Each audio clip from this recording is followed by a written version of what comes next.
안녕하십니까. 바로 보는 TV 옴부즈맨 김나연입니다. 지난주 연합뉴스TV에서는 더불어민주당이 백신 접종에 맞춰 내수 경기를 살리기 위해 전국민 재난지원금 지급 검토에 나섰다는 소식과 오는 14일부터 수도권 학교의 밀집도 기준이 완화돼 등교 수업이 대폭 확대된다는 소식 등 국내외 뉴스를 신속히 전해드렸습니다. 오늘 연합뉴스TV를 마른다 시간에선 뉴스오늘, 뉴스센터 13, 뉴스워치를 중심으로 김창숙 시청자평가원이 모니터한 내용 전해드리겠습니다.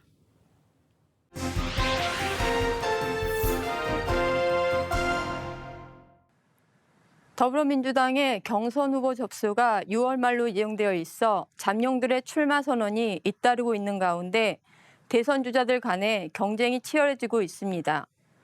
국민의힘도 당대표 경선을 앞두고 이준석 후보의 돌풍이 거센 가운데 이 돌풍이 어디까지 갈지 관심이 모아졌는데요. 여야가 각각 대선 후보와 당대표 선출을 두고 긴장감이 높은 한 주를 보냈습니다. 지난 5월 30일 뉴스오늘에서는 여야 각 후보자들이 경선 현황을 전하며 향후 전망에 대해 보도했습니다. 우선 여권 빅3 대선 주자들의 5월 마지막 주말 행보를 전했는데 기자는 이재명 경기도지사가 부인과 함께 서울예술전당에서 열리는 피카소 특별전을 관람했다고 전했습니다. 간판 공약인 기본 시리즈 관련 문화 기본권을 강조하는 행보이며 이낙연 전 대표와 오세훈 서울시장이 이 지사의 기본소득 공약을 잇따라 비판하자 맞대응하는 일정으로도 풀이된다고 분석했습니다. 이 지사는 전시회 관람 직전 SNS에 오 시장의 안심소득 재원은 어떻게 마련할지 밝히라고 글을 올려 설전을 벌이기도 했다고 전했습니다. 한편 이낙연 전 대표는 여권 심장부인 호남에서 지지 모임을 띄우며 텃밭 새 불리기에 주력했다고 보도했습니다. 5월 초 광주에서 전국 단위 지지 조직 신복지 포럼을 띄웠던 이 전 대표가 이번엔 순천에서 신복지 전남 포럼 발족식을 열었다고 전했습니다. 정세균 전 총리는 주말 동안 공주, 당진, 아산, 태안 등을 다니며 충남 민심 다지기에 나섰는데 최근 삼성 바이오로직스 사업장을 찾았던 정 전 총리가 충남에서는 반도체 소재 기업을 방문해 경제에 능한 대권주자 이미지를 부각했다고 분석했습니다. 기자는 예정대로라면 민주당의 경선 후보 등록이 6월 말 시작될 것이라고 전하며 이미 박용진 의원과 양승조 충남지사, 이광재 의원이 출마를 선언한 가운데 다른 후보들의 등판도 잇따를 것으로 예상했습니다. 뉴스오늘은 이어 국민의힘 당대표 예비경선에서 1위를 차지한 이준석 후보의 돌풍이 본 경선까지 이어질 수 있을지에 대해 정치권에 관심이 쏠리고 있다는 소식을 전했습니다. 이는 당원 투표와 일반 시민 여론조사를 절반씩 반영했던 예비 경선과 달리 본 경선은 당원 투표 비중이 70%로 늘어나기 때문이라고 설명했습니다. 당원 투표 방식도 표본 추출이 아니라 책임 당원 등 선거인단 33만여 명이 직접 투표에 참여하기 때문에 당심 영향력이 훨씬 커지는 것이라고 부연했습니다. 따라서 이 후보에 비해 상대적으로 조직력이 탄탄한 4명의 중진 후보들에게 유리할 것이란 관측이 나오고 있다고 전했습니다. 하지만 당심과 민심의 격차가 그리 크지 않을 것이라는 전망도 있다고 전하며 젊은 층뿐만 아니라 어르신 사이에서도 당이 변해야 한다는 이야기가 많이 나오고 있다는 부산 지역구 의원의 말을 전했습니다. 이런 가운데 5명의 당권 주자들은 당심 잡기 행보를 이어가고 있다며 이준석 후보는 대구에 머무르며 시민들을 만났고 나경원 후보는 경기도와 강원도를 돌며 당원들과 접촉면을 넓혔다고 보도했습니다. 한편 주호영 조경태 후보는 울산을, 홍문표 후보는 대전을 찾았다고 보도했습니다. 경선 보도의 경우 후보자들에 대한 심층적 분석이 부족하고 후보자의 행보에 초점을 둔 캠페인 과정을 전하는 보도가 다수인 문제점이 지적되곤 했는데요.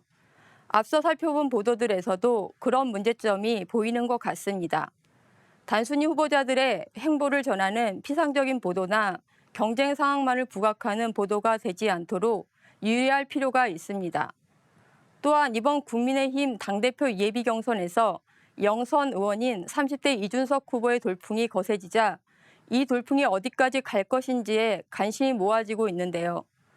본 경선에서의 승패를 떠나 일반 국민의 여론조사 결과가 50% 반영된 예비 경선에서 이 같은 결과가 나왔다는 것은 기존 정치권의 변화를 요구하는 민심이 반영된 결과라 할 수 있습니다. 따라서 이런 현상 뒤에 담긴 민의를 분석하여 기존 정치권에 던지는 메시지가 무엇인지 전달하고 향후 정치권이 어떻게 변화해야 할지 방향성을 모색하는 논의들이 필요하다고 생각합니다. 5월 31일 뉴스오늘에서는 6월 1일부터 시행된 전월세 신고제에 대한 시장의 반응을 전했습니다. 전세나 월세 계약을 할 때 매매 계약처럼 반드시 신고해야 하는 전월세 신고제. 앵커는 임대차 시장을 투명화하고 임차인 보호를 강화하기 위해 제도가 도입되었다고 배경을 설명했습니다. 이어 기자는 의무 신고제가 적용되는 대상은 수도권과 광역시, 도의시 지역에서 거래되는 보증금 6천만 원, 월세 30만 원이 넘는 전월세 계약이고 고시원처럼 한 달을 넘지 않는 계약은 신고 실익이 없는 만큼 대상에서 제외된다고 설명했습니다. 집주인 또는 세입자가 계약 30일 안에 관할 주민센터 혹은 부동산 거래 관리 시스템 홈페이지를 통해 신고할 수 있는데 신고를 하면 보증금을 우선 변제받을 수 있는 권리인 확정 일자가 자동 부여된다고 덧붙였습니다. 이에 대해 정부가 정책을 위한 임대차 시장 정보를 더 많이 확보하는 만큼 임차인 보호에 도움이 될 것이라는 것이 정부의 입장이라고 설명했습니다.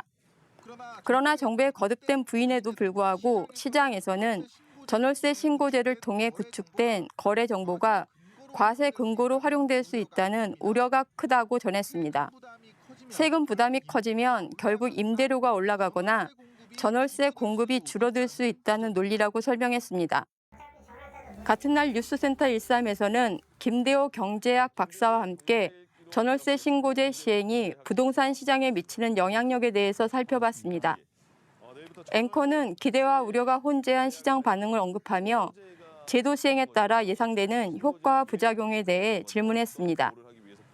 이에 대해 김 박사는 제도 시행의 배경부터 설명했습니다. 지난해 8월 정부가 임대차 3법을 마련했는데 그중 전월세 상한제와 계약갱신 청구권제는 8월부터 이미 시행된 반면 전월세 신고제는 그동안 전산망 시스템이 제대로 안 갖춰져 올해 6월 1일로 연기된 것이라고 설명했습니다. 이어 전월세 신고제의 1차적인 목표는 임차인 보호로서 국가에 신고되어 있으면 임대인이 중간에 전월세를 수시로 올리는 등의 행위를 하기 어렵고 5% 상한의 규제가 있기 때문에 정부가 임차인을 보호할 수 있는 직간접적인 효과가 있을 것으로 예상한 것이라고 설명했습니다. 또한 정부가 모든 통계를 가지고 있으면 임대차 관리가 더 수월해질 것이라는 기대도 있었다고 덧붙였습니다.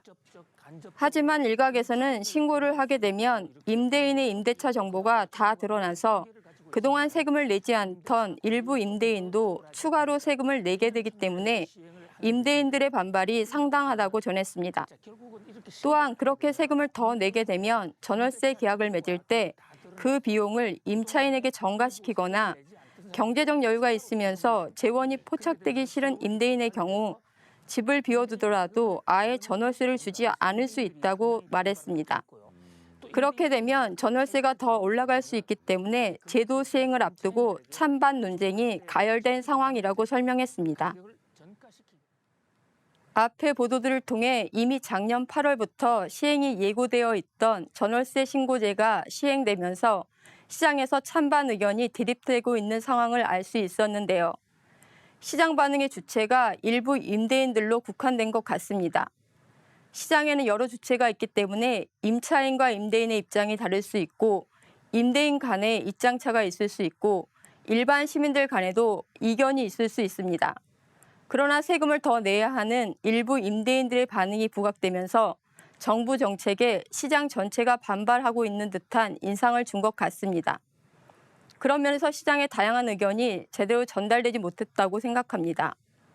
한편 스트레이트 기사나 전문가 인터뷰나 거의 비슷하게 시장 현황을 전달해주는 내용이었는데 전문가 인터뷰라면 일반 보도와 다르게 정부 정책의 적절성이나 임대인 주장의 타당성 등 전문적인 식견을 담은 주관적인 평가도 들어보는 것이 필요하지 않나 생각합니다. 5월 31일 뉴스워치에서는 비대면 수업이나 회의가 일상화되면서 이와 관련한 신종 범죄가 빠르게 확산되고 있다는 소식을 전했습니다. 앵커는 최근 온라인 수업 공간 등에 무단 침입해 욕설을 퍼붓거나 음란물을 올리는 이른바 줌바밍, 줌테러의 문제점을 지적했습니다. 기자는 회의도 수업도 모든 게 비대면이 익숙해진 요즘 남의 계정을 이용해 수업 등의 온라인 공간에서 난동을 부리는 등 새로운 양상의 범죄가 양산되고 있는 현실을 전했습니다. 주로 욕설이나 음란물을 퍼붓는 식인데 화상회의 프로그램인 줌과 폭탄을 터뜨린다는 뜻의 바밍을 합쳐 줌바밍이라는 신조어까지 만들어졌다고 설명했습니다. 최근 경찰이 세종대 윤지성 교수의 강의에 무단 침입해 음란물을 올리고 모욕적인 발언을 한 10대를 검거했는데 14세 미만 촉법소년이라서 가정법원으로 송치했다고 전했습니다. 기자는 이런 범죄 행각은 중고등학교 비대면 수업에서도 예의가 아니라고 지적하며 일부 온라인 커뮤니티에서는 자신의 온라인 수업 계정을 알려줄 테니 욕설 테러를 해달라고 요청하거나 이 요청을 실행한 장면을 인증한 글도 쉽게 찾아볼 수 있다고 하였습니다. 이어 서혜진 한국 여성 변호사의 인권이사의 인터뷰 내용을 통해 놀이문화로 형성되는 측면이 있는데 업무방해죄, 정보통신망 침입죄, 행위 내용에 따라 성폭력 범죄로도 처벌될 수 있는 행위라는 점을 강조했습니다. 일각에선 줌바밍이 새롭게 나타난 범죄인 만큼 이를 따로 처벌하는 입법이 필요하다는 목소리도 나오고 있다고 보도했습니다. 명백한 범죄 행위임에도 불구하고 가끔 가해자는 장난으로 치부하며 사태의 심각성을 인지 못하는 모습을 볼 수 있는데요. 줌바밍의 경우도 코로나19로 인해 활성화된 비대면 수업이나 회의에서 생겨난 신종 범죄인데 일부에서 놀이문화로 자리 잡는 문제점을 잘 지적해 준 것 같습니다. 또한 위법성과 처벌 가능성을 언급해 준 것도 경각심을 환기시키는 데 유효했다고 생각합니다.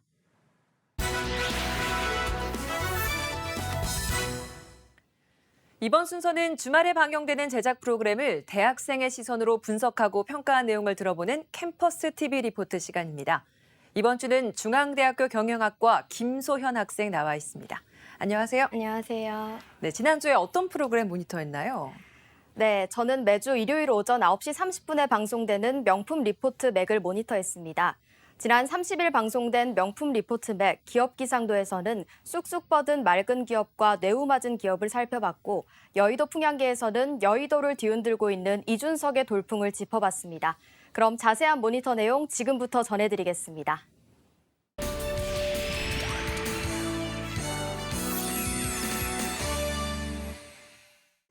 방송은 기업 기상도로 시작합니다. 한 주 기업 뉴스 리뷰 주간 기업 기상도입니다. 첫 번째 맑은 기업은 SK이노베이션을 소개했습니다. 전기차 전환을 발표한 자동차 기업 포드와 손잡고 6조를 들여 미국의 배터리 공장을 짓는다고 하는데요. 공장을 완공하게 되면 전기 픽업 트럭을 60만 대분 만들 수 있다고 합니다. 중국, 일본을 제치고 확실한 물줄을 잡은 셈이라고 전합니다. 두 번째 맑은 기업은 온라인 패션 플랫폼 무신사입니다.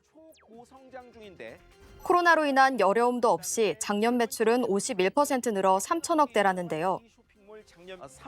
3월에 1,300억 원 투자 유치를 받았고 4월엔 3천억을 들여 다른 유명 쇼핑몰을 사더니 지난주엔 핫 아이템 한정판 운동화 거래 사업을 분사해 100억을 투자받았다고 합니다. 또 100억 투자받았습니다. 고성장 고수입이 더 이상 첨단 기술의 전유물이 아니라는 기자의 말이 인상 깊었습니다. 전유물이 아닙니다. 이제 흐린 기업입니다. 첫 번째 흐린 기업은 NH투자증권과 하나은행입니다. 투자증권과 하나은행입니다. 두 기업은 옵티머스 배상 책임을 떠넘기며 빈축을 사고 있다는데요. 옵티머스 손실 전액 배상을 권고받은 NH는 배상은 하겠지만 금융감독원 말대로 착오에 의한 계약 취소는 아니라고 밝혔습니다. 이렇게 말한 이유는 펀드 수탁사 하나은행의 소송에 배상금 일부를 받기 위해서라는데요. 하나은행은 우리는 책임이 없다며 버티고 있다고 합니다. 이를 두고 기자는 사기 펀드를 판 곳이나 몰랐다고 한 것이나 비판받을 만하다고 전했습니다. 공방하는지들 모르겠습니다. 다음은 정치 이슈를 다루는 여의도 평양계입니다. 거기 정말 이준석이 되는 겁니까? 방송은 지난주 문재인 대통령과 5당 대표 회동 당시 민주당 송영길 당대표가 국민의힘 김기현 대표대행에게 건넨 질문으로 시작합니다. 송영길 당대표의 질문은 국민의힘 당권 경쟁이 흥행하고 있음을 보여준다는데요. 85년생 불혹의 나이도 안 된 청년의 행보에 정치권이 들썩이고 있다고 합니다. 보수 정당 하면 높은 연령대로부터 지지를 받는 기득권의 이미지로 비춰지곤 하는데 당대표를 향한 30대 청년의 발걸음에 점차 힘이 실리고 있는 모양새라는데요. 한발 내딛고 있는 국민의힘 당권주자를 대상으로 한 여론조사에서 1위를 하며 시작된 이준석 돌풍은 지난주 예비경선에서 실제 1위에 오르며 실체를 갖춰가고 있다고 합니다. 하지만 이준석 돌풍을 바라보는 곱지 않은 시선도 존재하는데요. 당권 경쟁에서 다른 후보들은 개파까지 소환하며 이전 최고위원을 향해 화살을 겨누고 있다고 합니다. 과거 이전 최고위원과 한솥밥을 먹기도 했던 국민의당 역시 예민한 반응을 보이고 있다는데요. 반면 젊은 세대를 주축으로 한 응원의 목소리도 존재한다고 합니다. 전 탁구 국가대표 유승민 선수도 그의 도전을 응원하는 글을 올려 눈길을 끌기도 했다고 합니다. 이준석 돌풍을 바라보는 민주당의 속내 역시 복잡하다는데요. 이전 최고위원이 대표로 당선될 경우 국민의힘 인적 네트워크 등 정치적 자산이 크지 않은 만큼 야권의 원심력을 키우는 부메랑이 될 수 있다는 분석도 나온다고 합니다. 기자는 30대 청년의 당대표 도전기가 우선 그 자체만으로도 정당사에 남을 하나의 사건임에는 분명해 보인다는데요. 결과는 이번 달 치러지는 국민의힘 전당대회에서 당원 투표 70%가 반영되는 본경선 파고마저 넘어 이준석 당대표 시대가 열릴지에 이목이 쏠리고 있다는 말로 방송은 마무리됩니다. 네, 모니터한 내용 잘 봤습니다. 그럼 김소연 학생은 이번 명품 리포트 맥에서 어떤 부분이 가장 인상 깊었나요? 네, 저는 기업 기상도에서 맑은 기업으로 언급된 무신사가 인상적이었습니다. 코로나19라는 특수한 위기 상황 속에서도 작년 매출이 3천억 원대였다는 점이 놀라웠습니다. 지금과 같은 방향으로 시장을 연구하고 투자한다면 무신사는 꾸준히 성장하는 맑은 기업이 될 것 같다는 생각이 들었습니다. 네, 수고 많았습니다. 지금까지 중앙대학교 경영학과 김소현 학생이었습니다. 오늘 고맙습니다. 감사합니다.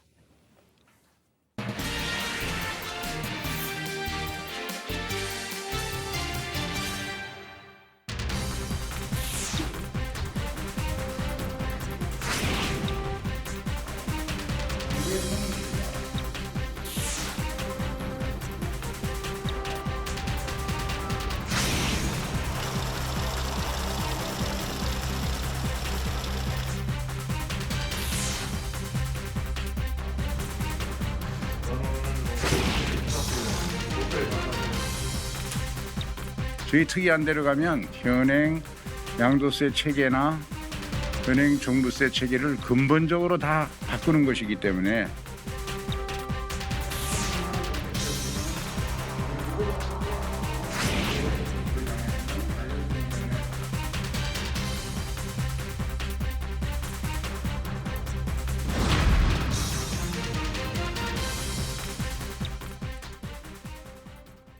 더불어민주당이 최근 세제와 금융, 주택 공급을 총망라한 전방위 부동산 대책을 내놨습니다. 하지만 당내 반발이 만만치 않은 데다 정부와의 시각차도 적지 않아 부동산 정책 개편에 난항이 예상되고 있습니다.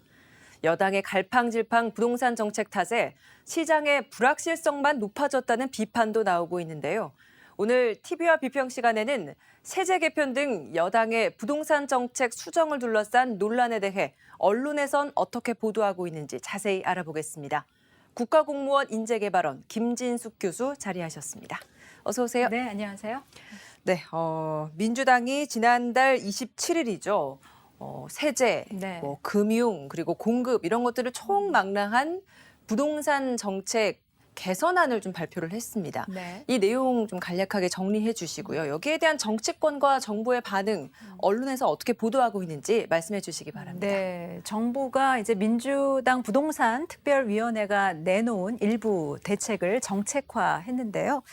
민주당이 발표한 주택시장 안정을 위한 공급과 또 금융세제 개선안의 이제 주요 내용을 좀 보면 1가구 1주택자의 재산세 감면 상한선을 공시가격 6억 원에서 9억 원으로 상향 조정하고 또 이 구간의 세율을 0.05%포인트 인하하기로 했습니다. 또 금융 분야에서는 실수요자의 주택담보대출 비율인 LTV 우대폭을 현행 10%포인트에서 20%포인트로 이제 확대하기로 했는데요. 우대 요건도 부부 합산 소득 기준을 연 8천만 원 이하에서 9천만 원 이하로 또 생애 첫 주택 구입자의 경우는 연 9천만 원 이하에서 1억 원 이하로 상향하기로 했습니다. 주택 임대 사업자 제도의 경우는 이제 건설 임대는 유지하되 매입 임대는 이제 신규 등록을 폐지하기로 했습니다. 네. 하지만 이제 관심을 모았던 종합부동산세와 양도세의 그 완화는 결론을 내지 못했습니다. 이에 따라 이제 종부세 개편은 여러 가지 방안이 이제 논의되고 있지만 이제 그 중에서도 공시가격 상위 2%에 부과하는 안과 또 현행 제도를 유지하되 납부 유예 제도 같은 보완책이 이제 거론되고 있고 양도세의 경우는 비과세 기준을 9억 원에서 12억 원으로 올리는 방안이 검토되고 있습니다. 언론에서는 민주당이 4.7 재보궐선거의 참패의 원인을 집값 폭등으로 성난 민심이 결정적이었다는 진단 하에 부동산 정책 보완을 추진해 왔지만 당 내부에서도 이견이 크고 또 정부안과의 간극도 있어서 조율이 쉽지 않았을 것이라고 밝혔습니다. 보수 언론에서는 이번 개편안이 부동산 시장에서는 기대에 이제 미치지 못한다라는 반응이 많다며 재산세 찔끔 감면으로 생색을 낸 정도라고 평가했습니다.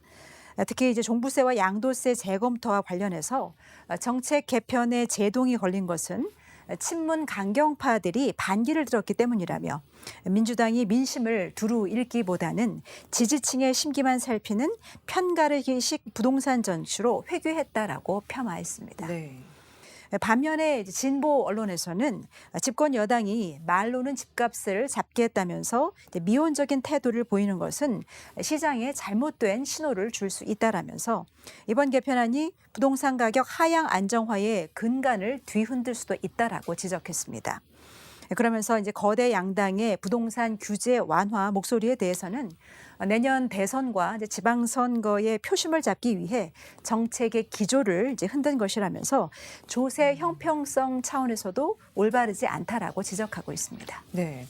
앞서 짚어주셨던 그 종부세와 양도세가 개편되지 않았던 그 부분, 민주당 내에서도 이견이 있었기 때문이었습니다. 네. 정부와도 시각차가 일정 부분 있고요. 이 부분에 대해서 언론에서 어떻게 보도하고 있는지 이 부분도 짚어주시기 바랍니다. 네, 부동산 투기가 이제 마련한 이제 종부세와 양도세 완화 방안을 놓고 민주당 내에서도 이제 경론이 벌어졌지만 결국 이제 입장 차로 결론을 내지는 못했는데요. 네. 결국 민주당은 당정청 태스크포스를 구성해서 이제 공론화 과정과 또 전문가와의 협의를 거쳐 이 두 세제를 현행대로 유지할지 아니면 완화할지를 이달 중으로 결정할 것으로 알려지고 있습니다.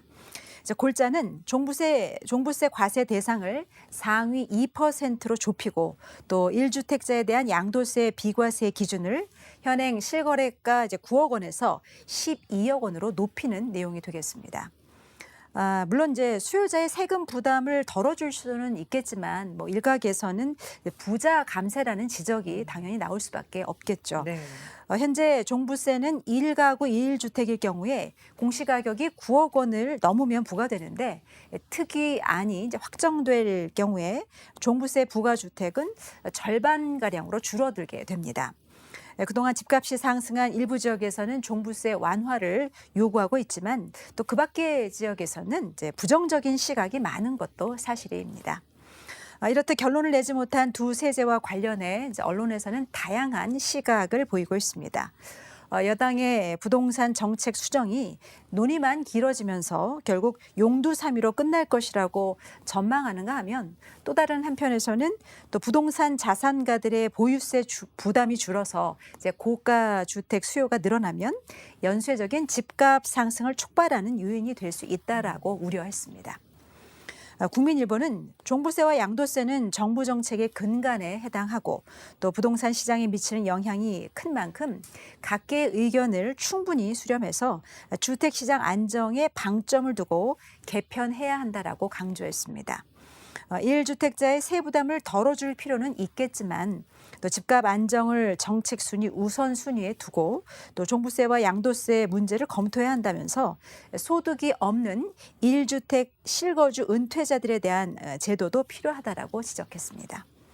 한국일보는 다주택자와 고가주택 보유자를 이제 세금으로 규제하겠다는 정부 정책의 기조와 어쩌면 이제 정반대되는 행보를 그것도 이제 여당에서 내놓은 것은 정책의 신뢰성을 떨어뜨릴 수밖에 없다라고 지적했습니다. 특히 이제 종부세의 경우 상위 2%에게만 이제 과세하는 방안이 이제 확정이 된다면 현행 과세 체계의 전면 개편이 불가피하다라고 밝히기도 했는데요. 종부세율을 이제 최대 6% 인상할 것이다라고 예고했던 이제 지난해에 다주택을 정리한 사람들에게는 이제 배신과 다름이 없다는 것입니다. 네. 문재인 정부가 4년 동안 발표했던 정책을 이제 뒤집게 될 경우에 정부에 대한 시장의 신뢰를 저버렸다는 비판에서 자유로울 수 없기 때문에 신중한 검토가 필요하다라고 지적하고 있습니다. 네, 뭐 이런 오락가락한 부동산 정책이 오히려 시장의 불안감만 조성하는 게 아니냐 이런 지적도 있는 게 사실입니다. 그러면 부동산 정책, 그러니까 부동산 시장이 좀 안정화될 수 있는 그런 정책들에 대해서 실제 전문가들은 좀 어떤 생각을 가지고 있는지 언론에서 이 부분도 주목했을 것 같거든요. 이것도 좀 같이 전해주시기 바랍니다. 네, 뭐 문재인 대통령께서도 이제 공식적인 발언을 통해서 죽비를 맞고 이제 정신이 번쩍 들 만큼 이제 심판을 받았다라면서 부동산 정책 결과에 이제 아쉬움을 드러내기도 했었죠. 그래서 이제 해결책 중에 하나로 제시된 것이 바로 이번 개편안일 텐데 여기저기서 이제 비판의 목소리가 나오고 있습니다. 언론에서는 정부 정책에 대한 기대감만 키워놓고 또다시 어정쩡한 해법을 내놓는다면 국민의 실망은 더욱더 클 수밖에 없다라고 지적하고 있습니다. 우선 보수 언론에서는 재산세 감면 효과가 인상된 공시가격을 감안하면 그렇게 이제 크지 않을 것이라고 전망했습니다. 특히 주택임대 사업자 제도에서 매입임대 신규 등록을 폐지한 것을 두고도 이제 비판의 목소리를 높였는데요. 임대 사업자에게는 이제 날벼락이라면서 이것이 전월세 불안감을 더 크게 만들 것이라고 전망하기도 했습니다.